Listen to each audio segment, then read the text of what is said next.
I think that my sound is on. I think the lights are on. Welcome to the O-Scope Wizard. You have joined the show. Thank you so much. I appreciate it. Thanks for chatting with me before the show. I always appreciate that and find it very fun. Today, it's Band Shirt Tuesday. I'm wearing one of my favorite band shirts.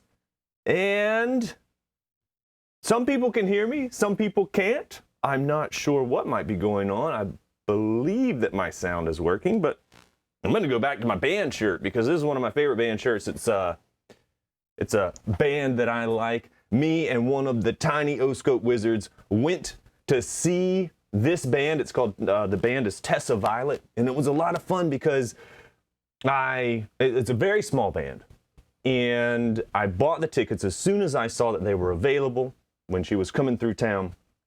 And it turns out I bought them so quickly that I qualified for a contest that I was unaware was even happening, and I won VIP tickets.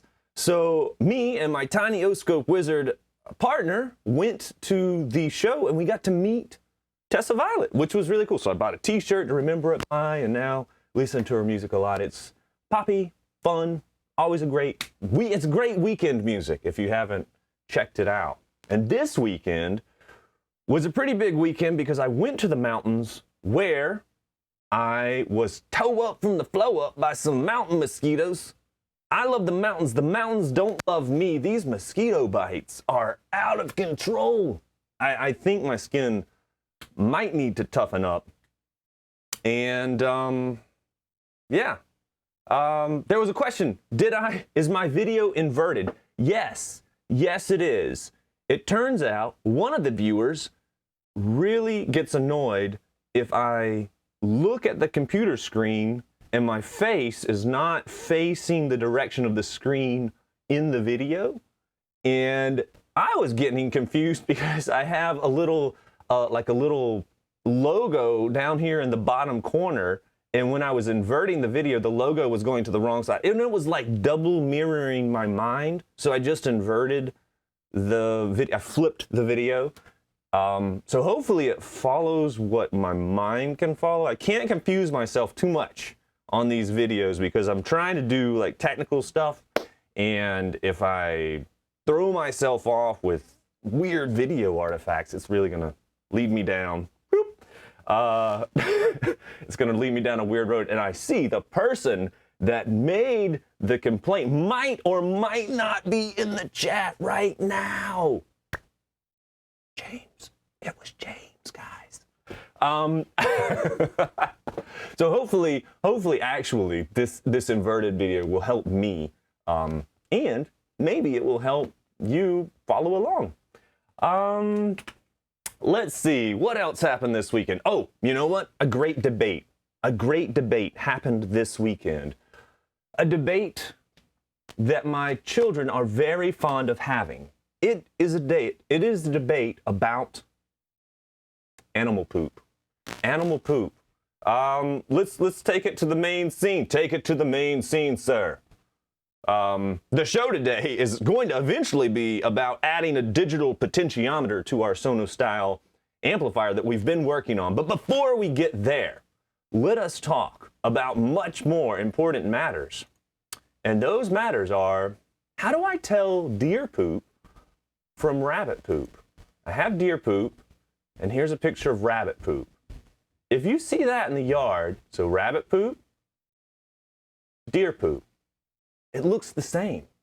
Why? Deers and rabbits are very different. One weighs 150 to 200 times the other. A deer is bigger than a rabbit, by the way, in case you have not been outside or outdoors or seen a picture of either of those animals. But a deer is much larger than a rabbit. So why is their poop the same size? It is so weird. Anyway, if you have an answer to that question, which has been a raging debate at the O-Scope Wizard household, please let me know. It is on the tip of everyone's tongue here. And with that in mind, the debate is afoot. Deer poop versus rabbit poop. How do you tell the difference?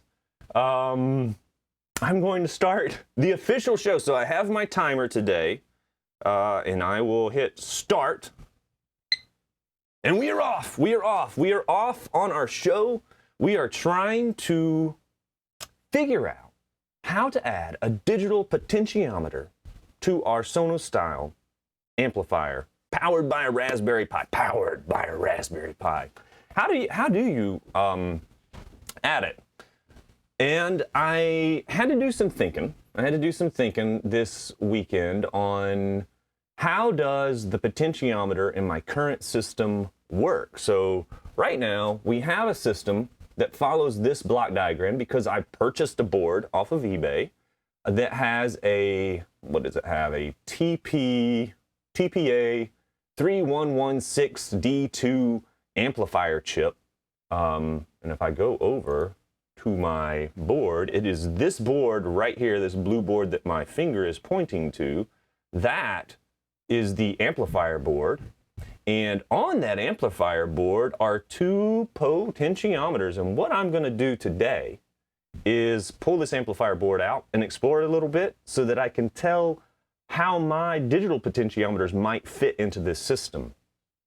So I see that my chat is helping my mother fix her sound. Thank you so much. I appreciate that. Tech support really should be a community effort amongst nerds to help our parents use their IT products.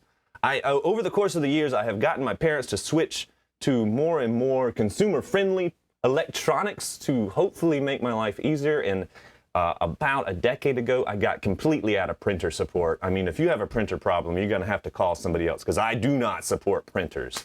But we have sound from my mother on YouTube. So thank you so much, chat, for helping out fellow nerds out there. Thank you.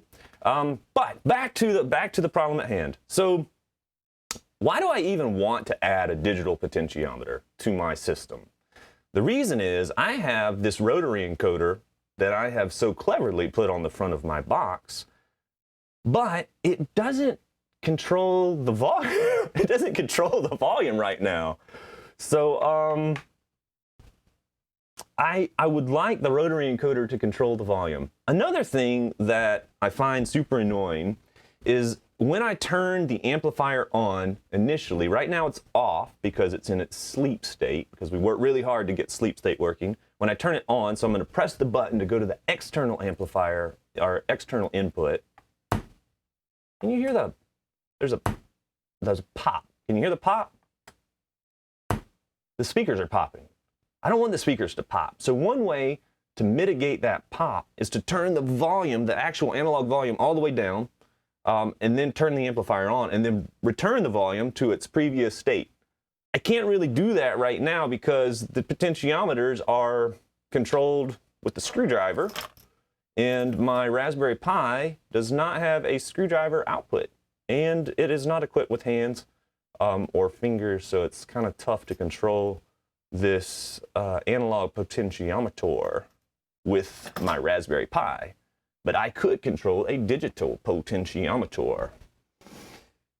So back to printers as I go on this weird escapade. Printers are terrible. Why are printers terrible? I don't understand.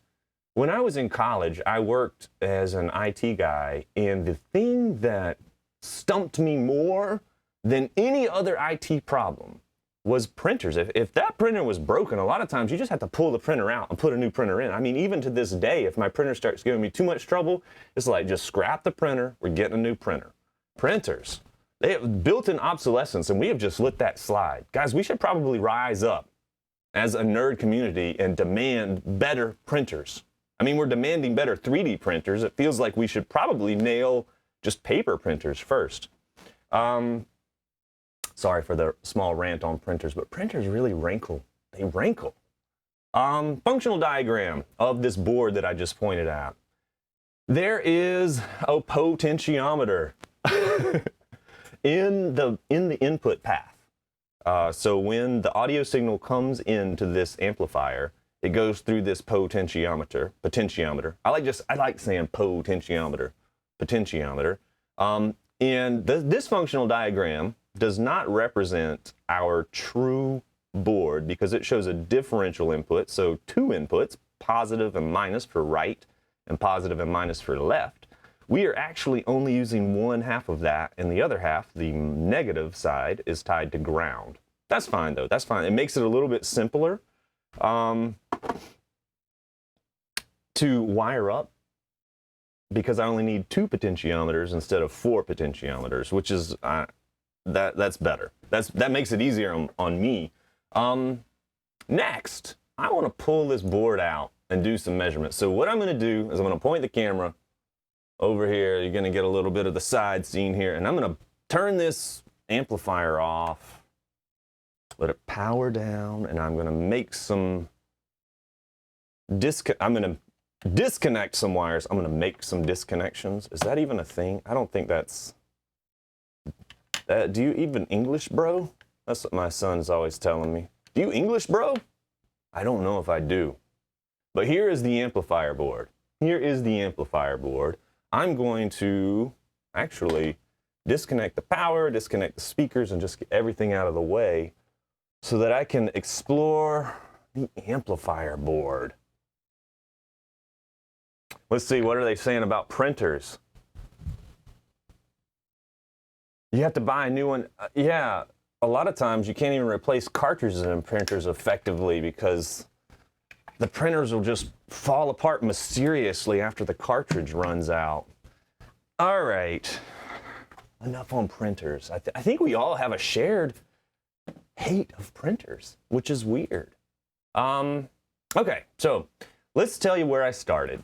These are the potentiometers, and over the weekend I was trying to figure out how I could pull these off and put a digital potentiometer there. So there will be, I'm going to have to desolder these two guys right here. So this is volume right and volume left. And on the potentiometer, I was trying to do a little bit of research on the potentiometer. Can it focus on the potentiometer so I can see? My poor cameras and focusing are just, it tries so hard. There is some writing on this potentiometer. You know what I'm going to do? I'm going to try to use technology. We will see if I can use technology. I will take a picture of the board. All right, picture of the board. I'm going to send it to my computer.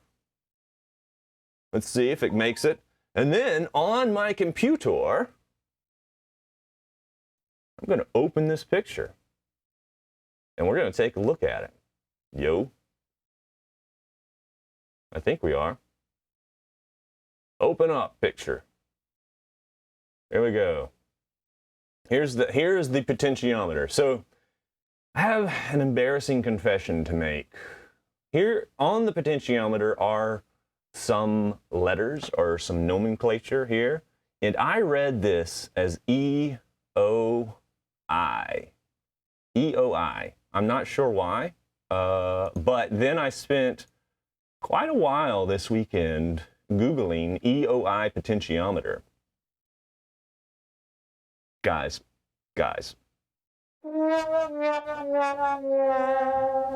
It's not EOI. It is, if I go back to the picture, and I don't know why I thought they would write EOI potentiometer or EOI on this. It is, let's see if I can make this fit a little bit better. But if you use some common sense, it is 103. 103. What does that mean? That means it is a 10,000 ohm resistor, a 10K ohm resistor, or 10K ohm potentiometer, which after a little bit more Googling, I realized was the most popular potentiometer on the market. So you know what, everybody got it but me. You know, you live, you learn. I never really dealt with having to install potentiometers, or a lot of this journey of trying to build this amplifier is me learning as I go. So I realized 10K potentiometer, that means this guy, this potentiometer over here is 10K. So this guy right here is a 10,000 ohm resistor, somewhere, at least from 0 to 10,000 ohms. And if I go to a potentiometer wiring diagram just really quickly, the way it works is I have a wiper, which is the center pin, and then I have two terminals. and I can put the right wiper at either end of those resistive track, a resistive track. That's trying to get there, trying to use my English words. And as the wiper goes along this track, it changes resistance between the wiper and the two terminals. In the case of my board, I had to figure out how these terminals were wired. So it's a through-hole component, and I can see some traces here. So this goes from the center pin of the potentiometer, which is the wiper pin, out to, it goes out to a via, and on the other side of this via there's a capacitor. That's just a DC blocking capacitor for my audio input, that's a pretty good design. I'm thumbs up on that design. And it does it on both of these potentiometers. And then I need to figure out which wiper or which terminal pin goes to that wiper. So I needed to figure out a little bit about how this board is laid out and how it's connected. So one of the ways that I can do that, the easiest way to do that, is to actually use a good old multimeter to try to figure out what is connected to what. So I'm going to use my multimeter, and I have these huge leads, and what I'm going to do with these leads is actually clip on some J-clips.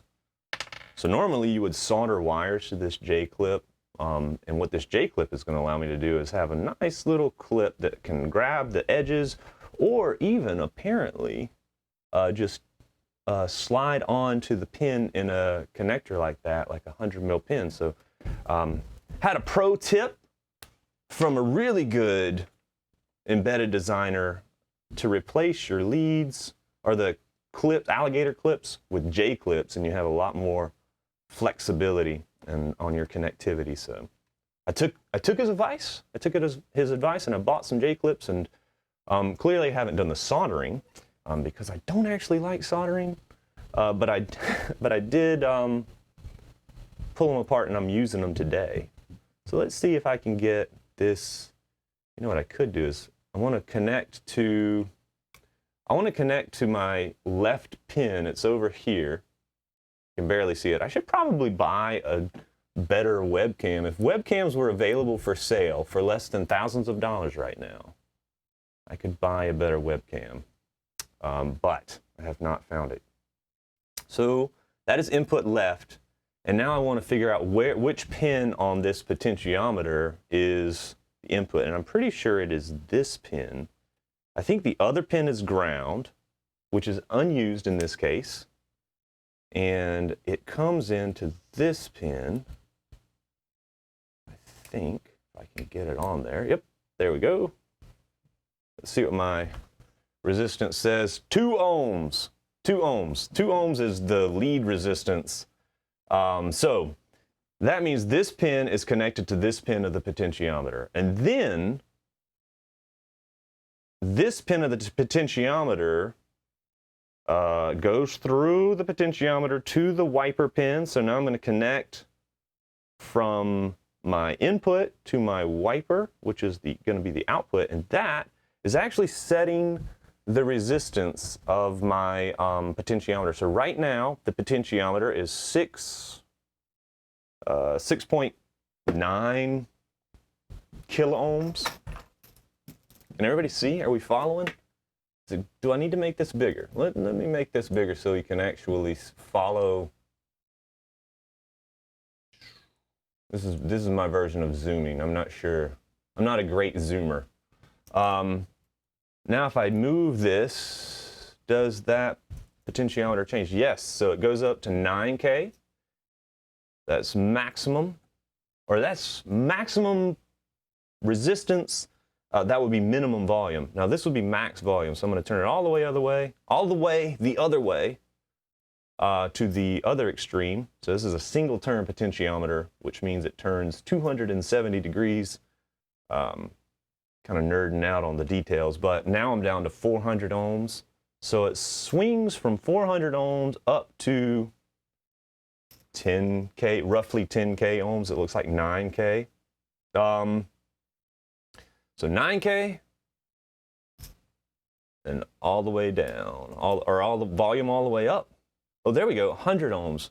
That's better. I think I'm having a little bit of a connection issue. Oh, 84 ohms, very low ohms. It should be 0 ohms or as close to 0 ohms as I can get.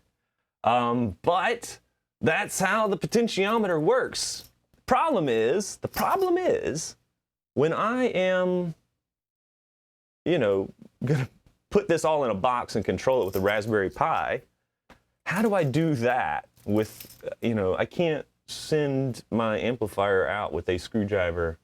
It would be impractical for me to lift the lid of the box and then change this volume knob every time I wanted to turn the amplifier on and off and then turn it back to its previous state. I would like all that handled by digital logic. That is my goal. Hopefully I can make that happen.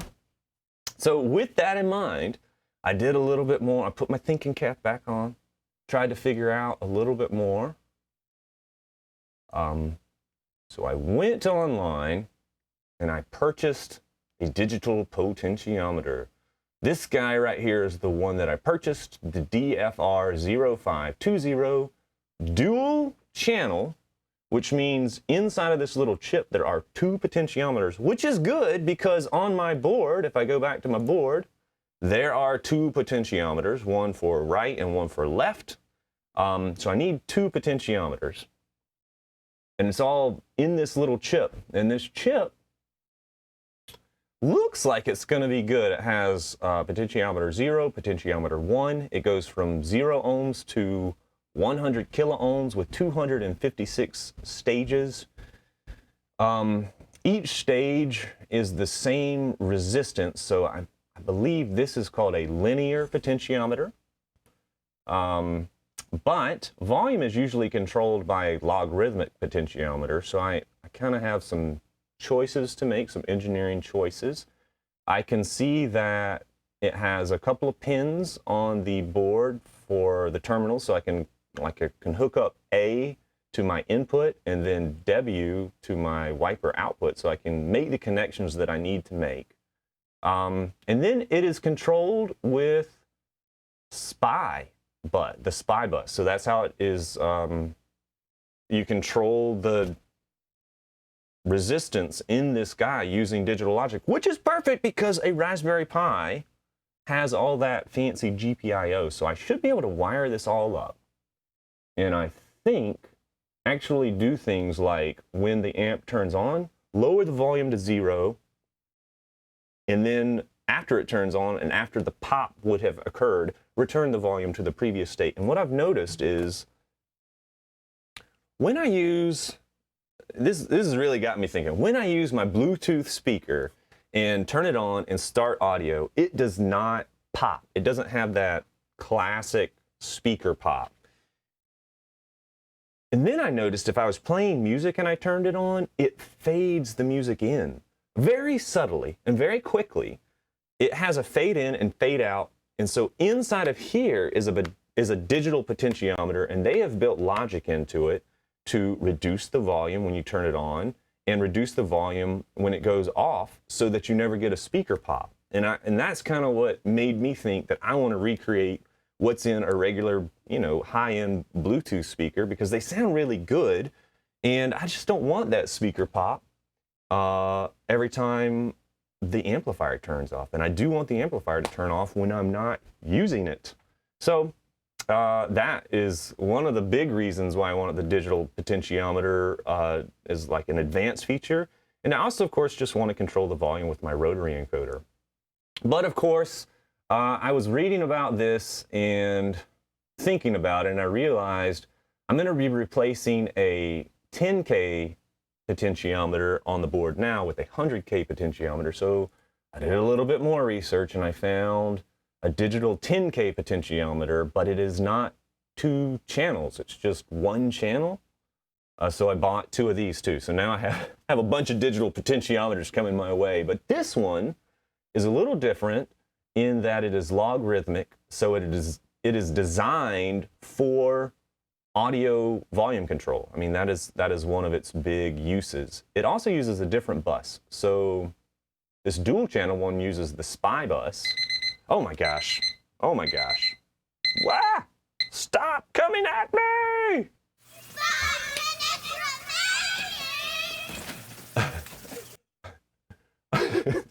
5 minutes remaining. We're going to wrap it up, and I promise the next episode will not have nearly as many data sheets, or technical details. But you know, I'm a big fan of, like, let's look at the data sheet and figure it out.